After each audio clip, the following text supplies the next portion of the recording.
Der Wolfsfelsen war, wie der Name schon sagt, ein riesiger Wolf aus Stein. Der Legende nach war dies einst der große Mutterwolf, welcher sich beim Magierkrieg opferte und somit verhinderte, dass der Wald komplett ausgelöscht wurde. Mit erhobenem Haupt wachte sie noch immer über den Wald. Zu ihren Füßen lag ein kleiner See, welcher, so die Legende, aus ihren Tränen entstand, welche sie vergoss, als sie ihre Kinder zurücklassen musste. Und genau an diesem See war der Gemeinschaftsplatz unserer kleinen Gruppe Wölfe. Es war bereits Mittag und die Sonne stand hoch am Himmel, als Raka und Chiara an diesem ankamen. Begrüßt wurden sie von 3 Wölfen, die ihr Gespräch unterbrachen, als sie die beiden sahen. »Leute, das ist Näschen, ich meine Chiara. Chiara, das sind Greycup, Bree und Soledad.« Greycup war ein hochgewachsener Wolf. Raka war schon nicht klein, doch Greycup war fast doppelt so groß und grau. Komplett grau, bis auf seine smaragdgrünen Augen. Bree war in etwa so groß wie Chiara und hatte ein mehrfarbiges Fell. Einen roten Streifen am Rücken, weiß-rosa an den beiden Seiten und silbergrau am Bauch. Auch ihre Augen hatten unterschiedliche Farben. Ein ebenso smaragdgrünes linkes wie bei Greycup und ein tiefblaues rechtes. Sie war kräftig und stolz. Soledad war dagegen die mysteriöse der Kleingruppe. Sie hatte ein weiß-goldenes Fell und rote Augen. So verschieden sie alle auch waren, alle verband sie ein unzertrennliches Band der Freundschaft und Loyalität füreinander. »Wir hatten uns schon gefragt, was dich aufgehalten hat, aber jetzt ist alles klar«, grinste Greycup. »Kommt zusammen, wir müssen reden und haben vielleicht nicht viel Zeit.« Raka und die anderen versammelten sich um eine kleine Feuerstelle. Er berichtete, was vorgefallen war, und von seiner Vermutung, dass Black und seine Kumpel hier aufschlagen würden, sobald sie merken würden, dass niemand aus dem Wasser auftauchen würde. »Was haben die Schwarzen hier überhaupt zu suchen? Laut Abkommen dürfen sie ihren Wald doch gar nicht verlassen«, warf Bree ein. »Das wundert dich wirklich, Bree?« »Also ich habe schon immer gedacht, dass die Schwarzen irgendwann wieder hier auftauchen«, behauptete Soledad. Die beiden Wölfinnen fingen an, wild zu diskutieren, als Raka sie unterbrach. »Leute, dafür haben wir keine Zeit. Wir sind die Wächter des Mutterwolfs. Wenn die Schwarzen hier wirklich auftauchen, müssen wir vorbereitet sein.« Zustimmendes Nicken von allen 3. »Raka hat recht. Wir sollten auf unsere Position gehen«, bellte Greycup und sofort sprangen alle auseinander. Greycup und Bree nahmen vor der linken Vorderpfote des Wolfsfelsens Stellung, Soledad etwas weiter die Vorderpfote hinauf. Raka, der Chiara zu verstehen gab, ihm zu folgen, sprang über die Vorderpfote auf den Rücken und von dort hinauf zum Kopf.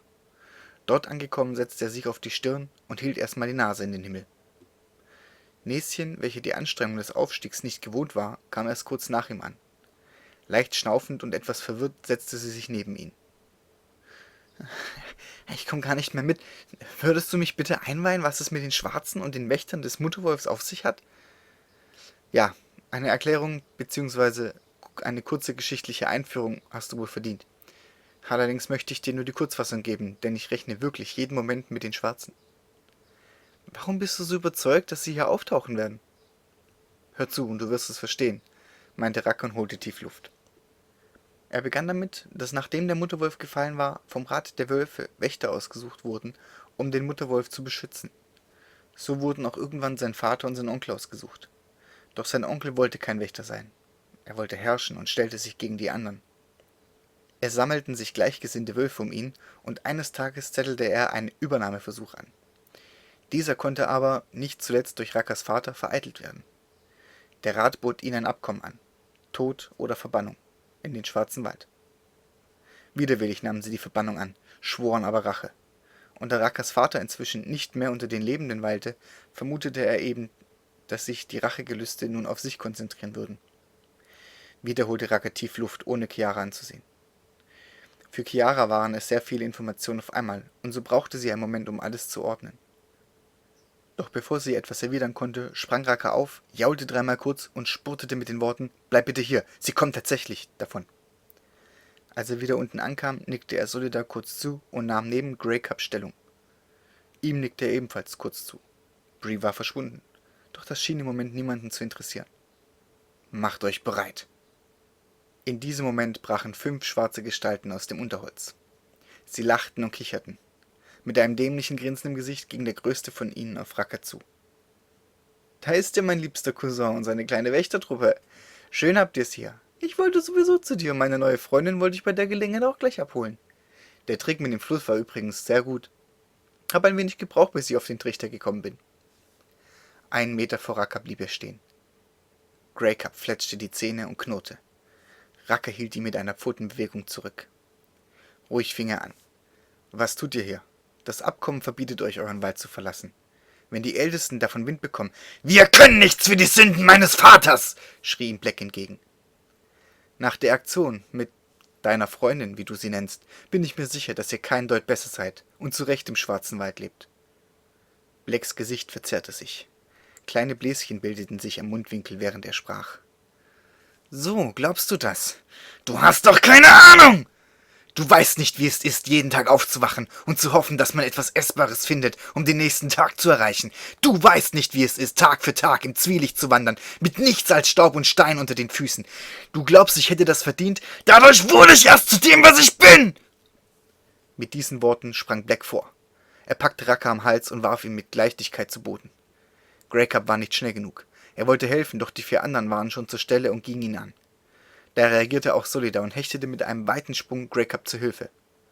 Racker schnappte nach Luft und versuchte, die Pfote von Black von seinem Hals zu lösen. Er war verdammt stark, damit hatte er nicht gerechnet.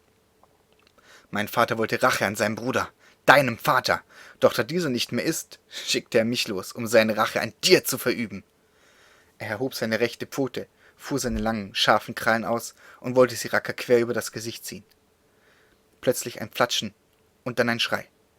Bree sprang heran, die sich, da sie die Schwächste der Gruppe war, als Joker in dem kleinen See im Schilf versteckt gehabt hatte. Leider reagierte Black zu schnell. Mit seiner Rückhand schlug er sie in einer verächtlichen Bewegung beiseite. Mit einem Quieken landete sie an einem nahestehenden Baum. Blätter und Äste rieselten herab, unter denen sie reglos liegen blieb. »Du Mistkerl«, bäumte sich Racker auf, doch Black drückte ihn wieder zu Boden. »Das war's? Mehr habt ihr nicht zu bieten?« Verächtlich blickte er Racker tief in die Augen. Tatsächlich hatte er nicht damit gerechnet, so haushoch unterlegen zu sein. Grey Cup und Solidar hielten zwar durch, aber bei 4 gegen 2 konnten sie nicht viel ausrichten. Wieder hob Black seine Pfote. Racker schloss die Augen und drehte, in Erwartung des Schmerzes, seinen Kopf zur Seite. Da vernahm er ein Geräusch, das Racker nicht kannte und deswegen auch nicht zuordnen konnte. Doch dieses Geräusch verschaffte ihm einen kleinen Aufschub, denn auch Black sah sich irritiert um. Neben ihnen fing die Luft kurz an zu flimmern, und dann schoss eine Gestalt aus dem Nichts auf sie zu und rammte Black seitlich, sodass diese von Racker runtergeschleudert wurde. Das Etwas hingegen flog dicht neben Racker auf den Boden. »Racker, das ist deine Chance! Fang!« hörte er von der anderen Seite Bree rufen. Sie war wieder bei Bewusstsein und warf Racker einen der abgebrochenen Äste zu. Blitzschnell fing er ihn und drehte sich in Richtung Black, der schon mitten im Sprung auf ihn zu war. Ein schmerzhaftes Jaulen drang aus Blacks Maul, als der Ast seine rechte Schulter durchbohrte. Mit schmerzverzerrtem Gesicht richtete er sich auf und blickte Racker hasserfüllt an. »Du, das wirst du noch bereuen. Wir kommen wieder«, fluchte Black und machte sich davon, seine Leute hinterher. Schwer atmend ließen sich alle fallen. »Was ein Glück. Geschafft hätten wir die nie«, hechelte Grey Cup. »Was war das für ein Ding, das plötzlich aufgetaucht ist?«, wollte Solidar wissen. Alle Blicke richteten sich nun auf das Etwas, das neben Racker im Gras lag. Das Etwas war relativ groß und hatte 4 Beine, allerdings sahen diese anders aus als bei ihnen selbst. Er hatte kaum Fell und ganz seltsame, bunte Haut. Racker setzte sich auf. »Ich weiß es nicht, aber es hat uns gerade wahrscheinlich das Leben gerettet«,